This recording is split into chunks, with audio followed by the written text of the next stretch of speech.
All right, I want to thank everybody for your ideas and strategies on Facebook. I'm going to go through, pick out a couple people, pick out their strategies, and kind of play it out a little bit. I'm even going to play as if I'm Stripes, and just to see what Stripes can do in that situation. Because what I'm trying to do here is I'm trying to figure out what's the best way for Solids to win.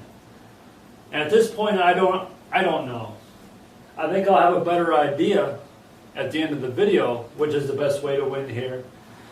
But right now, I don't know what's the best way to win. I mean, one person suggested shooting the 7 ball, leaving the cue ball here, shooting the 1 ball, and then bouncing the cue ball down here and playing safe. And that's pretty good.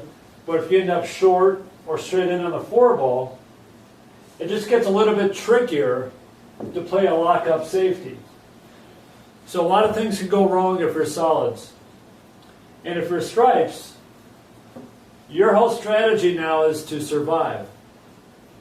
And you've got to learn 8-ball survival. And 8-ball survival is all about knowing how to kick, knowing how to make that bank. If they leave you open, you got to be able to make that bank. It could be your only shot. And you have to know when to tie up balls if you have to. So you've got to learn 8-ball survival. Because there's going to be a lot of times when you can steal wins, just like this. There's going to be a lot of times where you're Stripes and you have 1 ball and your opponent has 4 or 5. So every shot that you make has to make his life more difficult. So we're going to go through what Stripes would do in a couple different scenarios that we pick out. The first one, I think, is Jason White. So we're going to do Jason White's strategy first. And then we're going to do Bert Kinnister, came on Facebook. He's a great, when I was playing pool in the 90s, I used to watch all Bert's tapes. He's got some good deals at bertkinnister.com. I would check him out. So we'll go through Bert's idea. We'll go through Jason White's idea. We'll go through my idea. We're also going to play out the Stripes right here, just to see if he can survive and maybe even win using one of these strategies. And then when we're done with that, I'm going to set up an actual situation from an 8-ball game that Efren Reyes was playing.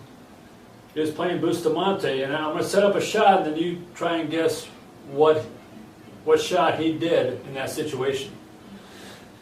So the first strategy, it will be Jason White's, and we're going to kind of play it out a little bit to see if Stripes can survive. And once it gets to a point where everything's broken out and Solids have an easy victory, then I'm going to go on to the next strategy. But I just want to see if there's any way Stripes can survive using this strategy. So let's go ahead and get started. Jason wanted me to leave the 7 ball near the corner pocket.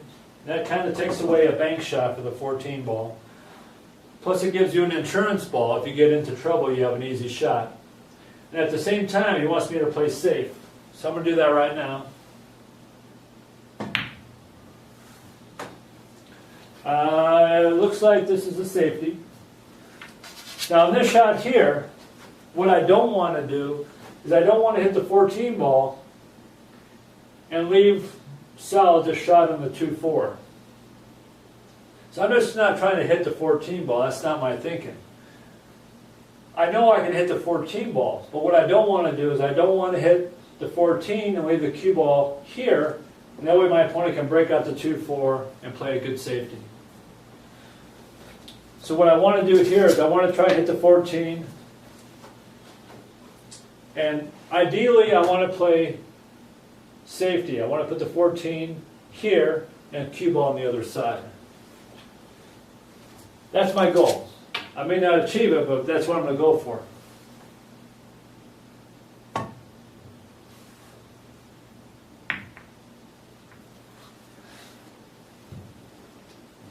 Now, as you can see, I didn't do it, but I did leave my opponent a strange shot. I'm frozen on the 2 ball, but I think I should be able to hit the 2 ball, come here, and spin the cue ball this way. So I'm going to try that right now. I'm going to try and hopefully snooker my opponent. Hopefully I have some spin on there. And it looks like I snookered my opponent. I've broken out to 2-4. And this could be the end of the game for stripes. Now I have two options here. I can try and go off this rail and try and win the game, just pocket the 14 ball. Or I can go off this rail and hit the 14 ball and hopefully tie up the 4 ball. I think at this point I'm going to go for the win if I'm stripes.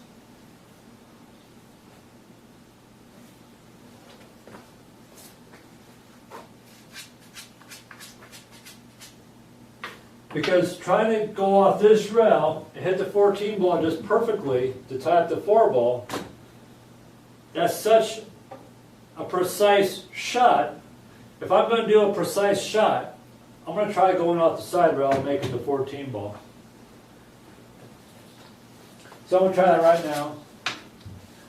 Pick my spot.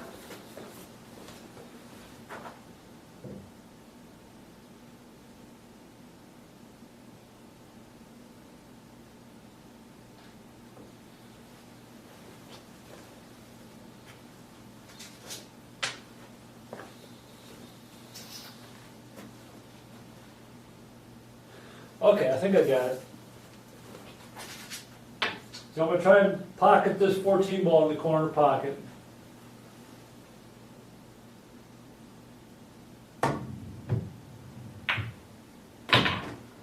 Okay. I made the ball, but I snookered myself. But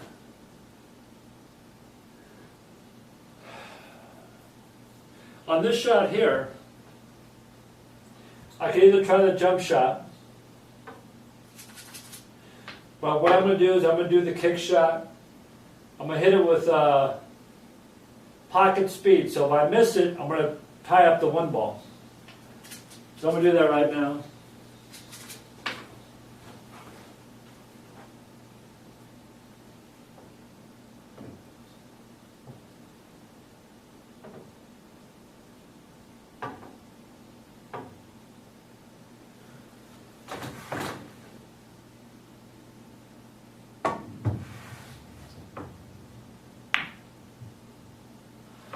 So as you can see, if you're good at kicks, you're good at banks, you're good at 8-ball strategy, you can survive. And you can turn the tables on your opponent just with one really good shot. So in a situation like this, oh my gosh. I mean, one shot here would be to shoot the 1 ball and draw the cue ball over here. And put the cue ball here and then put the 8-ball right here. That might not be a bad shot. If you miss hit it though, the game's over. If you're stroking the ball good, you can try the 6 ball and come off here. But then you still have the 1 ball to deal with. If you're feeling good, you can cut the 1 ball in.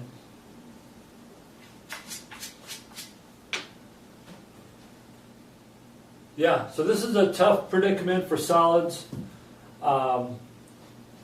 You just got to be real careful if you're playing somebody who can kick the balls. Okay, so we're going to go to the next strategy. This strategy is from Bert Kinnister, Harold Huntsman. They want to go straight at the problem area right away before they shoot any of these balls off. And that's a pretty good strategy. In 8-ball, you want to keep as many of your balls on the table as possible, because the more balls you have, the easier it is to block pockets, play safe. The more options you're going to have when it comes time to run the table. So right now, solids are not ready to run out yet. They got to take care of this problem area. The only downside about shooting this first is the distance. If you're playing on a table that's a little bit crooked, and the cue ball rolls off to the right, you're going to sell out. If it rolls off to the left, you can hit the 4 ball too thin and leave your opponent a shot. So I just want to hit the 4 ball into the rail, into the 2 ball, and try to leave the cue ball here.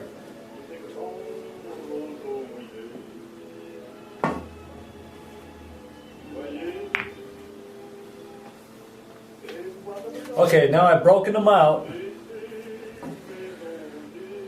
And the only way I can hit this 14 ball now, I can try going 1 rail up here, coming back down, or I can try going 2 rails and coming back down and hitting the 14 ball. I could try and shoot the 4 into the 14 ball and tie up the 4 ball. The problem is the 2 ball is so close to this area that it's going to be real easy for Solid to shoot the 2 ball and break out the 4 ball. So now if I'm Stripes, I'm going to go 2 rails. Now I don't want to hit the 14 ball real hard. I don't want to blast the 14 ball out over here. I want to keep this area right here congested. I just want to make it as hard as possible for Solids. So I just want to barely hit the 14 ball and hopefully snooker my opponent on the 2-4.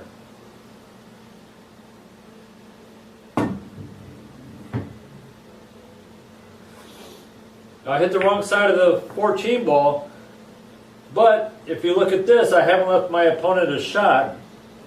So now as we can see, one good kick shot has kind of turned the tables. The cue ball right now is right next to the 2 ball, and I can't shoot this way with the cue ball. So Stripes played a good kick shot, locking up the cue ball next to the 2 and 4 ball. So right now I got to figure out the best way to get out of this situation and not leave my opponent a bank shot over there or a cut shot. You know, ideally, even if I were to leave him over here, I would be happy with that. You know, I don't want to leave him in the middle of the table. I don't want to leave him any sort of shot at all, anywhere in that end of the table, because he can cut or bank the 14 ball in.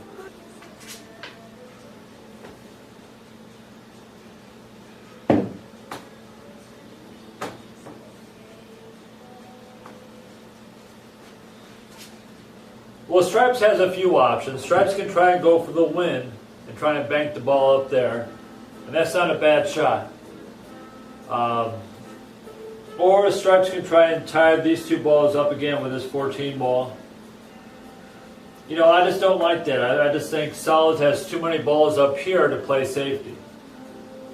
Another thing Solids can, or Stripes can do, is hit the rail here and try and make the 14 ball in the side pocket. If you happen to miss this shot, your 14 ball is going to end up down here. The cue ball is going to be here, and then it's just a real simple safety. That's probably going to result in ball in hand. So I think in this situation, you go for the bank. If you make it, you're probably going to win. And if you miss it, your opponent still has to run 5 balls plus the 8 ball.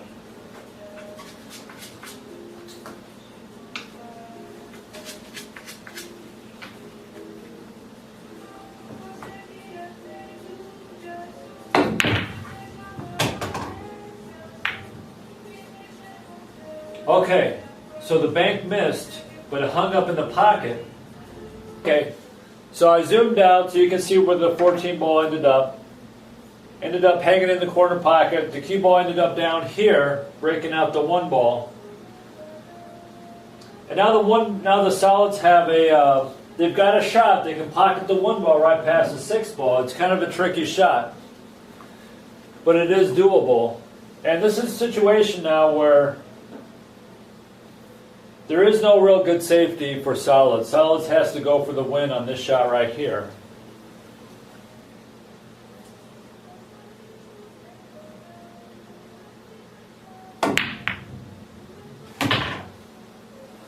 Okay, so now Solids has a 7 ball side, 6 ball corner, 2 ball corner, 8 ball down here. But as you can see, the game's never over till it's over. Stripes still had a little bit of life because of that 1 good kick shot. And Stripes almost won the game with the bank shot, but it hung up in the corner pocket. And Solids still had to come through with an extremely difficult shot down the corner. So you always remember, even though it looks like you have a 1 game, you still got to plan out your strategy. And you always have to remember, if my opponent makes a good kick shot, can he turn the tables? So you always got to be aware, if you're going to lock up your opponent, try to lock him up as good as you can. Because 1 good kick shot and the whole game could change. I'm going to show you my strategy.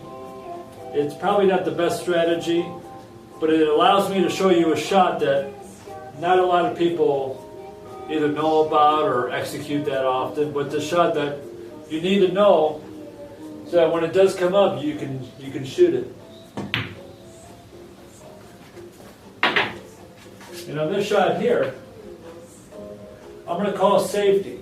I'm going to pocket the one ball, but I'm calling safety.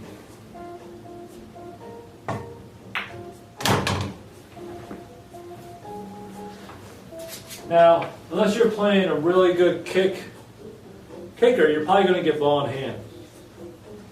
This is a real tough kick shot.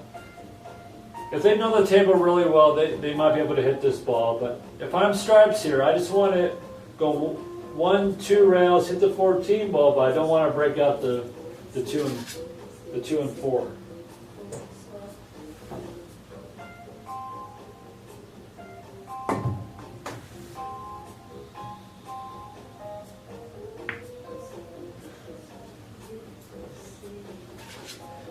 So I've hit the 14 ball pretty good, but I can see the 2 ball. And I didn't want, as stripes, I didn't want my opponent to see the 2 ball, simply because now I can shoot the cue ball into the 2 ball, break these 2 out, and leave the cue ball down here. And I can use the 6 ball as a blocker.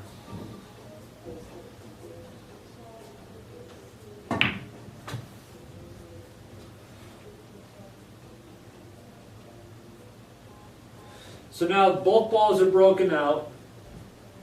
Stripes really doesn't have a good shot. And at this point right here, it looks real bad for stripes. Alright, this is a situation that came up in a 8-ball tournament. Efren Reyes was solid, so he's got the 6 ball, 3 ball, 2 ball, 7 ball. All his balls are wide open, including the 8 ball. The only ball that's a problem is the 7 ball. So I want you to go ahead and look at this situation, see what you would do, then I'll show you what Efren did.